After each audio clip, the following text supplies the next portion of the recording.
El aire olía a hierro y cenizas. Mis manos temblaban, pegajosas, mientras el cuchillo resbalaba de mis dedos y golpeaba el suelo de madera con un sonido sordo, como un latido que se extingue. La cocina estaba oscura, salvo por el resplandor anaranjado de la lámpara del comedor que se colaba por la puerta entreabierta. Allí, en el suelo, estaban ellos, mi padre, con los ojos abiertos, fijos en el techo, y mi madre, desplomada contra la mesa, con un hilo de sangre corriendo desde su sien hasta el mantel blanco. El silencio era tan pesado que podía escuchar mi propia respiración, entrecortada, como si el mundo entero se hubiera detenido para mirarme. Yo, Ezequiel Vargas, con 17 años, acababa de aniquilar a mis padres. Y no fue un accidente. Lo planeé, lo quise. Y ahora, mientras el reloj de pared marcaba las 2 de la madrugada, me sentía más vivo que nunca, aunque mi pecho ardía con algo que no podía nombrar. Alivio, culpa, libertad. Te cuento esto como si estuviéramos sentados en un banco de plaza, con el viento frío de la noche golpeándonos la cara. No te juzgo si me miras con horror, pero quédate conmigo. Necesito que entiendas por qué lo hice, por qué este adolescente, que todos creían callado y débil, llegó a este punto.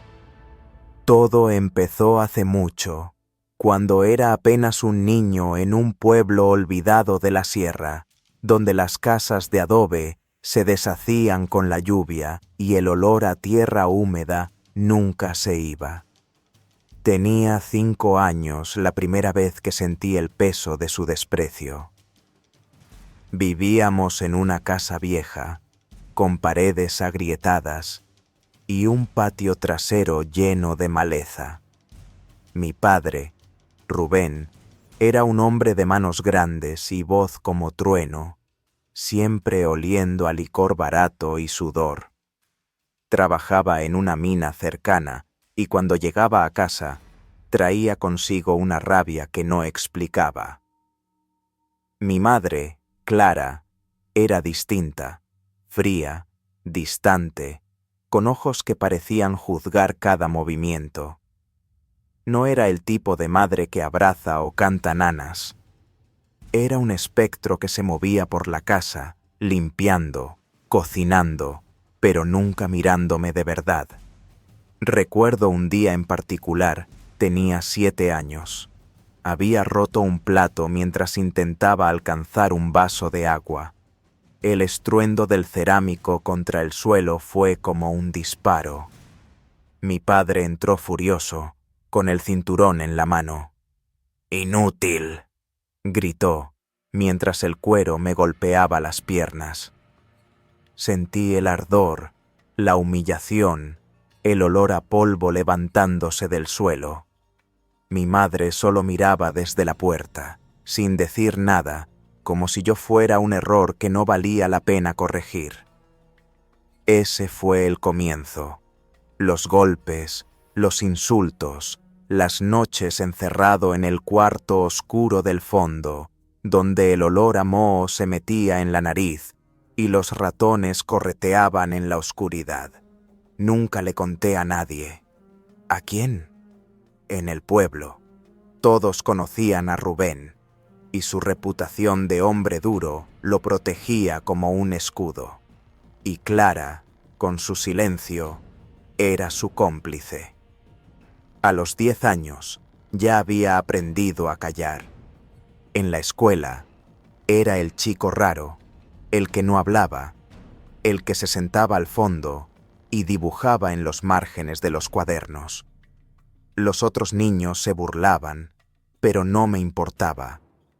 Mi mundo estaba en mi cabeza, donde imaginaba historias de venganza, de escape, de un lugar donde no tuviera que temer el sonido de las botas de mi padre en el pasillo. Pero en casa, las cosas empeoraban. Rubén empezó a beber más, y con el licor venía la violencia. Una noche, me encontró leyendo un libro que había robado de la biblioteca. «¿Crees que eres mejor que nosotros?», dijo, antes de arrancarme el libro y quemarlo en el patio. El olor a papel chamuscado se me quedó grabado, como un recordatorio de que mis sueños no tenían lugar en esa casa. Clara, por su parte, tenía sus propios métodos. No golpeaba, pero sus palabras cortaban más profundo que el cinturón de mi padre. «Eres una carga», me decía, mientras lavaba los platos con movimientos bruscos. «Si no fuera por ti, podríamos haber sido felices». Sus palabras se clavaban en mí, como astillas que no podía sacar. Y luego estaba mi hermano menor, Mateo, de 6 años entonces. Él era el único que me hacía sentir humano. Me miraba con ojos grandes, llenos de miedo, pero también de algo parecido al amor. Intentaba protegerlo, llevarlo al patio cuando Rubén llegaba borracho, contarle historias para que no escuchara los gritos, pero no siempre podía salvarlo. A los 12 años, descubrí el primer secreto que cambiaría todo. Una noche, mientras buscaba comida en la cocina, porque Clara a veces olvidaba darme de cenar, escuché una discusión en el cuarto de mis padres. Voces bajas, cargadas de veneno. «Si no hubieras sido tan débil, no estaríamos atrapados con él», dijo mi padre. «No es mi culpa que no pudieras tener otro», respondió Clara, con un tono que destilaba odio. No entendí todo, pero algo en sus palabras me hizo sentir como si yo fuera un error, un accidente que los ataba a una vida que despreciaban. Fue la primera vez que sentí que no solo me odiaban, sino que se odiaban entre ellos por mi existencia. Ese secreto se convirtió en una sombra que cargué en silencio. Empecé a notar más cosas. Las miradas furtivas de Clara hacia otros hombres en el pueblo. Las veces que Rubén desaparecía por días y volvía con marcas de lápiz labial en el cuello. Su matrimonio era una farsa, sostenida por la costumbre y el miedo al qué dirán. Pero yo era el blanco de su frustración, el recordatorio vivo de sus fracasos. Los abusos se intensificaron. Una vez, Rubén me golpeó tan fuerte que perdí un diente. La sangre sabía a metal, y mientras me arrastraba al baño para limpiarme, Clara solo dijo: «Te lo buscaste». A los 15 años, algo en mí cambió. La rabia que había enterrado durante años empezó a crecer, como una planta venenosa, regada por cada insulto, cada golpe, cada noche de hambre. Empecé a planear. No sabía exactamente qué, pero sabía que no podía seguir viviendo así. En la escuela, conocí a Sofía, una chica nueva que se sentaba a mi lado. Era callada, como yo, pero tenía una chispa en los ojos que me hacía querer hablarle. Un día, mientras compartíamos un sándwich en el recreo, me preguntó por qué siempre tenía moretones. Mentí. Dije que me había caído. Pero su mirada me siguió, como si supiera que escondía algo. Sofía se convirtió en mi única amiga, pero nunca le conté la verdad. No podía. El secreto de mi casa era una jaula, y yo estaba encerrado dentro. Para cuando cumplí 17, la idea de la venganza ya no era solo una fantasía, era un plan.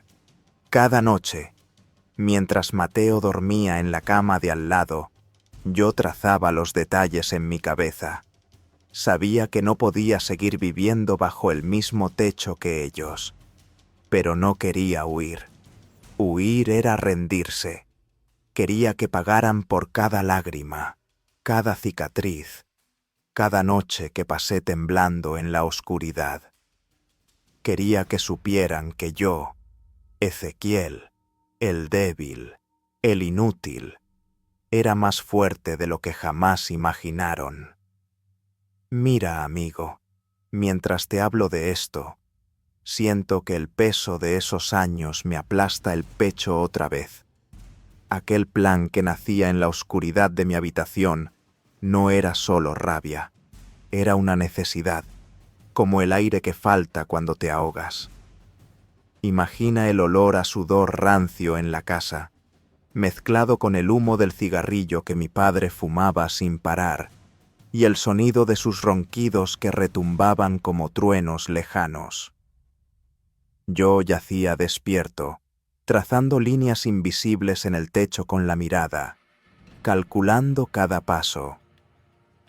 Pero antes de llegar a esa noche fatal, déjame contarte cómo la oscuridad se profundizó, cómo los abusos se convirtieron en una tormenta que no podía ignorar más. A los 16, las cosas escalaron de una forma que me dejó sin aliento. Rubén había perdido su trabajo en la mina por una pelea con el capataz, y su frustración se volvió un veneno que nos salpicaba a todos. Llegaba a casa más temprano, con los ojos inyectados en sangre y el aliento apestando a tequila. Los golpes ya no eran solo para mí. Mateo empezó a recibirlos también. Una tarde lo encontré en el patio, con la nariz sangrando, porque había derramado un poco de sopa.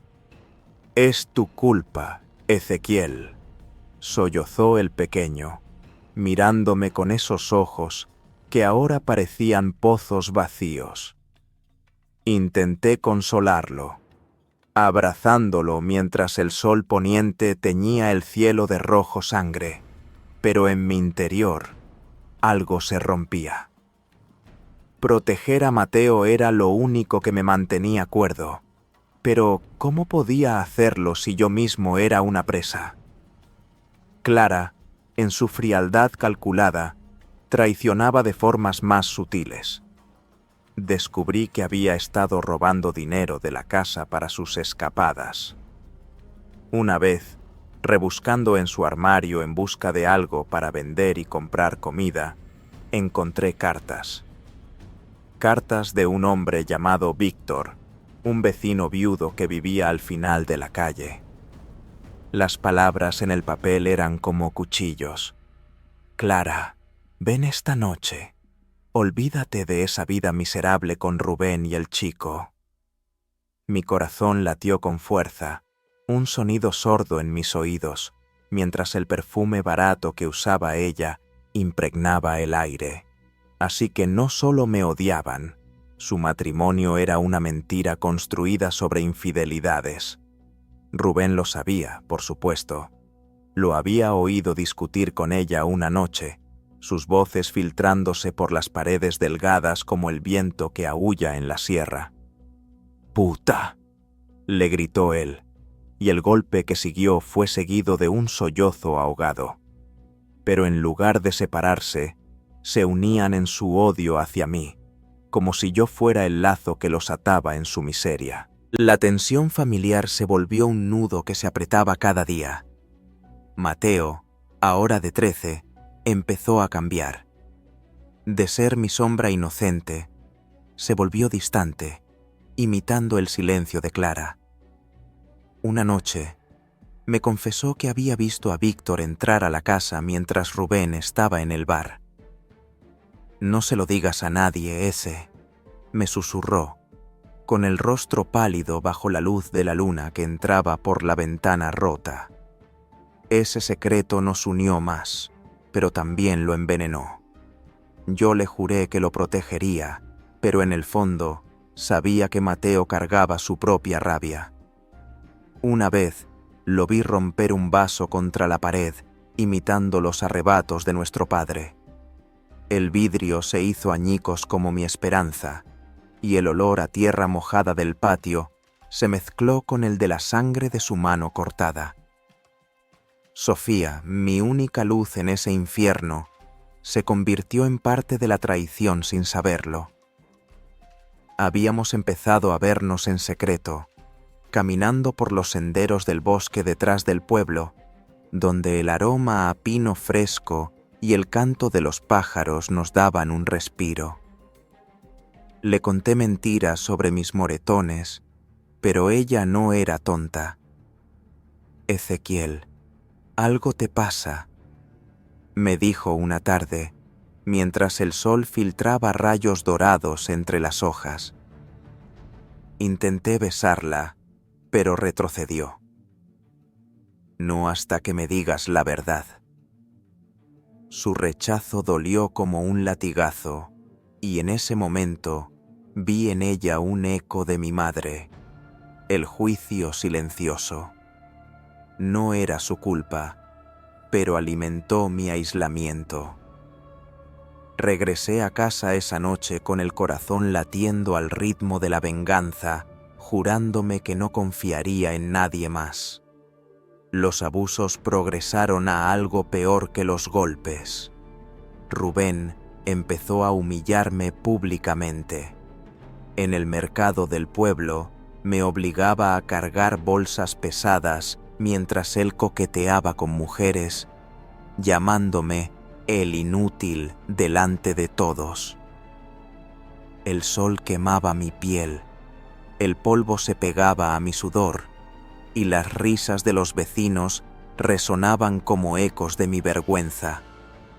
Clara, por su parte, me privaba de todo: comida, ropa nueva, incluso el sueño, cerrando la puerta de mi habitación con llave para enseñarme disciplina. Una noche, después de una paliza particularmente brutal por haber llegado tarde de la escuela, me dejó encerrado sin cena. El hambre era un vacío que rugía en mi estómago, y en la oscuridad juré que pagaría. Cada insulto se acumulaba como combustible. Eres nada, nadie te querrá, ojalá no hubieras nacido. El punto de quiebre llegó como un trueno en una noche clara. Tenía 17 años recién cumplidos, y era el cumpleaños de Mateo. Planeé una cena simple con lo que pude reunir: pan y queso robado. Pero Rubén llegó borracho, vio la mesa improvisada y estalló. «¡Fiesta para el debilucho!», gritó, volteando todo al suelo. Mateo lloró, y cuando intenté defenderlo, me golpeó con una silla. El impacto fue como fuego en mi espalda, y caí al piso, oliendo a madera astillada y sangre. Clara rió, una risa fría que cortó el aire como vidrio. «Déjalo, Rubén. Es lo que merece». En ese instante, vi a Mateo correr al cuarto, y algo en mí se quebró definitivamente. Mientras yacía allí, con el dolor latiendo en cada músculo, el plan se cristalizó. No huiría, los mataría, de la forma más inesperada, para que nunca vieran venir el golpe. Empecé a preparar todo en secreto. Robé un cuchillo de la cocina, uno grande, con hoja afilada que brillaba bajo la luz de la luna. Lo escondí bajo mi colchón, sintiendo su frío metal contra mi piel cada noche. Investigué venenos en los libros de la biblioteca, pero descarté eso. Quería que fuera personal, que sintieran el miedo. El plan era simple pero brutal. Durante una cena familiar, cuando bajaran la guardia, les diría que había perdonado, que quería ser una familia. Pero en realidad, el cuchillo hablaría por mí. Mateo lo entendería. Le explicaría todo después, y huiríamos juntos. Sofía. Bueno, quizás la involucraría, o no. La traición de su rechazo aún dolía, pero en mi mente nublada, ella era un detalle menor. Las semanas siguientes fueron una danza de tensiones. Rubén y Clara discutían más, sus secretos saliendo a flote. Una noche, los oí planeando venderme a un taller en la ciudad para ganar dinero. «El chico es una carga», dijo Clara, su voz un susurro traicionero. Rubén rió, un sonido gutural que me heló la sangre. Mateo me lo contó al día siguiente, con lágrimas en los ojos, y eso selló mi decisión. El aire en la casa se sentía espeso, cargado de mentiras, y yo era el centro de esa tormenta. Cada mirada que me daban era una confirmación. Lo harían. Matarlos no era solo venganza, era supervivencia. Ahora, mientras el plan se acercaba a su clímax, sentía emociones contradictorias revolviéndose en mi interior. Excitación, como un fuego que quema las venas. Miedo, que hacía que mis manos sudaran. Y una tristeza profunda por el niño que fui, el que nunca pidió esto. Pero no había vuelta atrás. La noche llegó, y yo estaba listo. Amigo, si aún estás aquí, escuchándome, déjame llevarte a esa noche, la que cambió todo. El olor a guiso quemado flotaba en la cocina, mezclado con el sudor agrio de Rubén y el perfume dulzón de Clara. La mesa estaba puesta, un mantel viejo con manchas de café, 3 platos desportillados y el cuchillo escondido bajo mi servilleta, frío como el hielo contra mi palma. Yo, Ezequiel Vargas, con 17 años, estaba a punto de romper el silencio que me había ahogado toda la vida. Mis manos temblaban, pero mi corazón latía firme, como un tambor que marcaba el ritmo de mi venganza. Te cuento esto como si estuviera susurrando en la penumbra, porque incluso ahora, años después, siento el peso de lo que hice. Era una noche de verano, el aire pesado, cargado de humedad que pegaba la ropa a la piel. Había convencido a Rubén y Clara de sentarnos a cenar juntos, algo que no hacíamos desde que era niño. «Quiero que seamos una familia», les dije, con la voz más dulce que pude fingir. Clara arqueó una ceja, su rostro pálido bajo la luz titilante de la lámpara, mientras Rubén gruñó y se sirvió un vaso de licor. Mateo estaba en su cuarto, le había pedido que no saliera. No quería que viera esto, aunque sabía que algún día tendría que explicárselo. El plan era simple: esperar a que bajaran la guardia, emborracharse un poco y luego el cuchillo. La cena comenzó en un silencio tenso, roto solo por el tintineo de los cubiertos y el crujir de la silla de Rubén. Clara comía con pequeños mordiscos, sus ojos evitándome, mientras Rubén hablaba de la mina, de cómo lo habían traicionado. Cada palabra suya era como un clavo más en mi rabia. Recordé las noches encerrado, el cinturón cortando mi piel, las palabras de Clara: «Eres una carga». El cuchillo bajo la servilleta parecía latir, como si tuviera vida propia. Me levanté para servir más guiso, y ahí empezó el clímax. Mis manos se movieron rápidas, casi sin pensar. Saqué el cuchillo, el metal brillando bajo la luz, y lo hundí en el pecho de Rubén antes de que pudiera reaccionar. El sonido fue húmedo, un gorgoteo que aún resuena en mis pesadillas. Sus ojos se abrieron, incrédulos, mientras la sangre manchaba su camisa, un rojo oscuro que olía a hierro y muerte. Clara gritó, un sonido agudo que cortó el aire como un cristal roto. Intentó correr, pero la agarré del brazo y la empujé contra la mesa. El cuchillo temblaba en mi mano, y por un segundo dudé. Vi en sus ojos algo nuevo. Miedo, pero también odio, como si incluso en ese momento me culpara.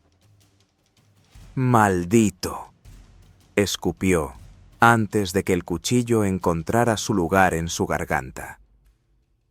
El silencio que siguió fue ensordecedor, roto solo por mi respiración entrecortada y el goteo de la sangre en el suelo. Me quedé allí, parado, con el corazón latiendo tan fuerte que pensé que explotaría. Era libre, pero también estaba roto. El olor a sangre y guiso quemado se mezclaba en el aire y el calor de la noche parecía sofocarme. Entonces vino la traición que no esperaba. Mateo. Escuché sus pasos, pequeños y rápidos, desde el pasillo. Entró a la cocina, sus ojos grandes y llenos de lágrimas, mirando los cuerpos de nuestros padres. ¿Qué hiciste? Ese, susurró, retrocediendo. Intenté explicarle, las palabras saliendo torpes, pero él corrió. No al cuarto, no a esconderse, sino fuera de la casa. Lo seguí, gritando su nombre en la oscuridad, el aire fresco de la noche golpeándome la cara. Pero Mateo no se detuvo. Corrió hacia la casa de Víctor, el amante de Clara. Y ahí, bajo la luz de un farol, lo vi. Mateo, mi hermano, el único que amaba, contándole todo a un hombre que apenas conocía. La traición me cortó más profundo que cualquier golpe de Rubén. Volví a casa, sabiendo que el tiempo se agotaba. Limpié el cuchillo, lo escondí y me senté en el suelo, rodeado de sangre y silencio. La policía llegó al amanecer, el sonido de las sirenas como un lamento lejano. Mateo los había llamado, guiado por Víctor. Me llevaron esposado, el metal frío mordiendo mis muñecas, mientras los vecinos miraban desde sus puertas, susurrando. En el juicio, todo salió a la luz.